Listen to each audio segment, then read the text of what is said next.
Привет, с вами Кирилл, и в этом видео я научу вас, как по-английски говорить «я не могу чего-то не делать». Например, такие предложения, как «я не могу не есть сладкое, у меня не хватает силы воли, чтобы отказаться», или «я не могу не ходить туда, потому что я кому-то пообещал». Начнем с рубрики «Проверь себя». Я вам по-русски скажу предложение, попытайтесь его интерпретировать на английский язык. Я подчеркиваю интерпретировать, не переводить дословно, потому что важно передать смысл. Представьте себе ситуацию, что вы пообещали другу прийти на день рождения, на вечеринку, посвященную дню рождения. Разговариваете с еще одним другом, который приглашает вас куда-то еще. Вы говорите: к сожалению, я уже пообещал другу, и я не могу не пойти. Как бы это вы передали в английском языке? И второе предложение. Представьте, что перед вами красивый, вкусный, сочный торт какой-нибудь любимый ваш, и вам его есть нельзя, вы говорите: ну я не могу его не съесть. Он смотрит на меня грустными глазами, как кот из Шрека, и говорит: съешь меня, укуси меня. И вы говорите: ну не могу я не попробовать, я не могу не съесть кусочек. А лучше 2, а еще лучше 3. Как бы вы это сказали по-английски? Первое предложение я бы интерпретировал так: I cannot not go to the party because I promised my friend. I cannot not go to the party, or I cannot go to the party. I can not go to the party. Не могу. Не, мы используем двойное отрицание. Представьте себе, так можно делать. И здесь акцент на том, что вы обязаны туда пойти. То есть мы можем перефразировать, сказать: I absolutely have to go to the party because I promised my friend. I must go to the party because I promised my friend. I need to go to the party because I have some unfinished business. Разные синонимы от метода противного. То есть на каждое отрицательное предложение всегда можно подобрать эквивалент в обычном положительном смысле.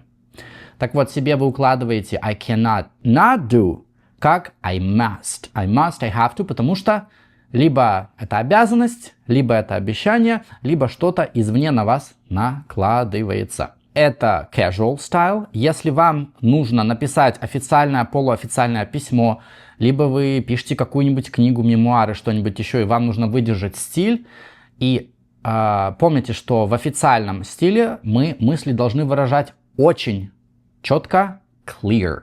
Для вот этого clearance, вернее, для clarity, рекомендуется писать именно без cannot not, потому что все-таки двойное отрицание, не совсем понятно, что это, минус дает плюс, а в речи очень часто так говорят, поэтому берите себе на заметку. По этой же логике второе предложение можно интерпретировать следующим образом.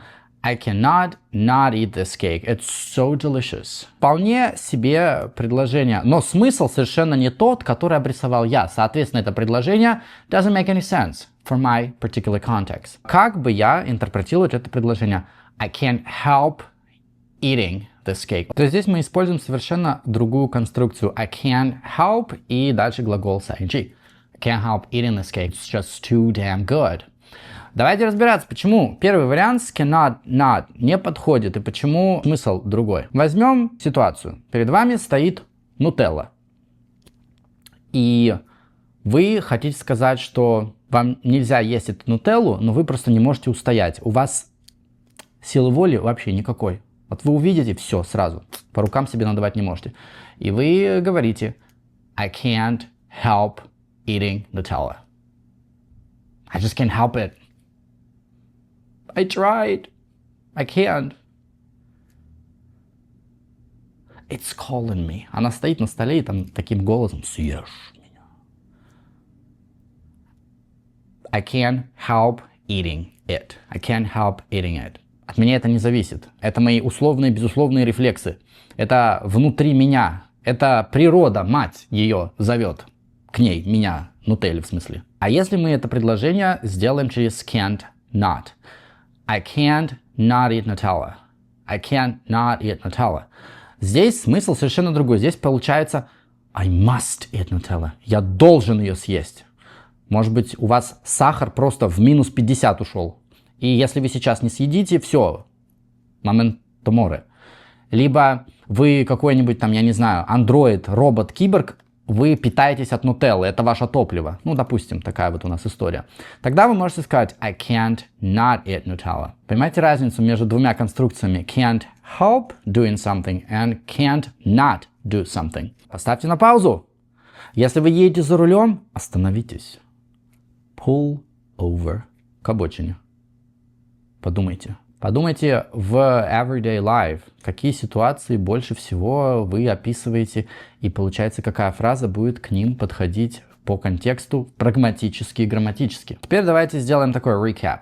Значит, когда мы хотим сказать, что я не могу чего-то не делать, потому что я не могу этому сопротивляться, мы говорим всегда про feelings, какие-то emotions and our reflexes. То есть это что-то не поддается контролю. Это всегда будет касаться каких-то эмоций, чувств, ощущений. Рефлексы.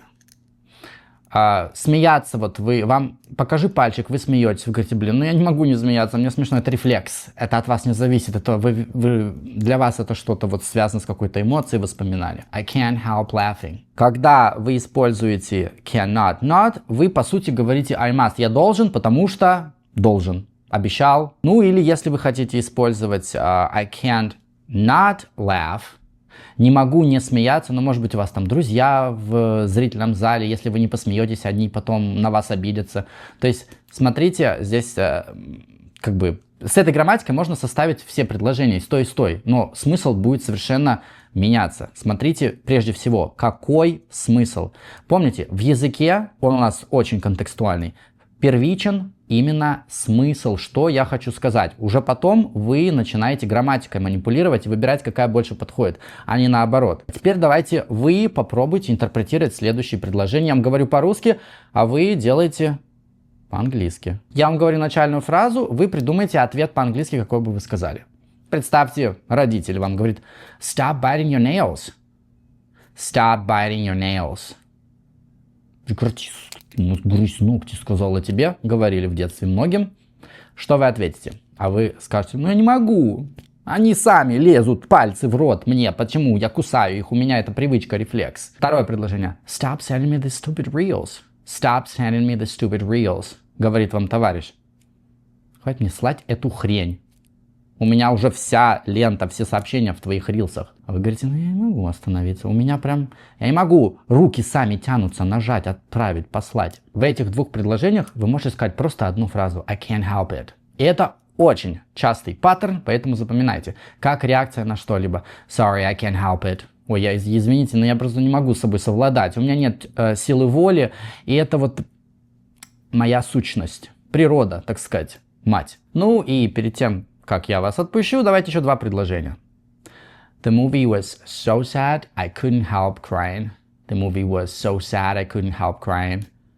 Фильм был настолько печальный, грустный, что я просто не мог совладать со своими эмоциями и рефлексами, я просто не мог не рыдать. Все, залили соседей. Смотрите, в прошедшем времени спокойно глагол can можно проспрягать. Stop pacing, it's so annoying. I'm sorry, I can't help it, I'm too nervous. Pace — это когда вы из угла в угол или по комнате туда-сюда, маячите перед глазами. Хватит маячить перед глазами, сядь, успокойся. А вы говорите, я не могу, я переживаю, может быть, вы ждете оценку на экзамене, какую вам поставили, или сдали вы это driving test с 3055 раз или нет. Предвосхищу ваш вопрос в комментарии, отвечу на него. Есть похожая фраза I can't help but do. Там уже инфинитив без частицы to, обязательно but нужно ставить. Например, I can't help but laugh. То же самое, что I can't help laughing. Absolutely. Same meaning, they're near synonyms. Единственная разница это в регистре, это более формальная фраза, и она более эмфазная, it's more emphatic. То есть вы увидите в каких-то литературных произведениях, в очень формальных ресурсах, в старых каких-то книгах и рассказах. В речи focus on I can't help и глагол с ing, вы эту фразу услышите в 100 раз чаще. Я напоминаю, что у меня есть Telegram и Instagram, Kirill's_English. Если вы хотите индивидуальные занятия со мной, если вы хотите прокачать свое произношение, вся информация в описании под данным видео. А я желаю всем отличных выходных. Пока.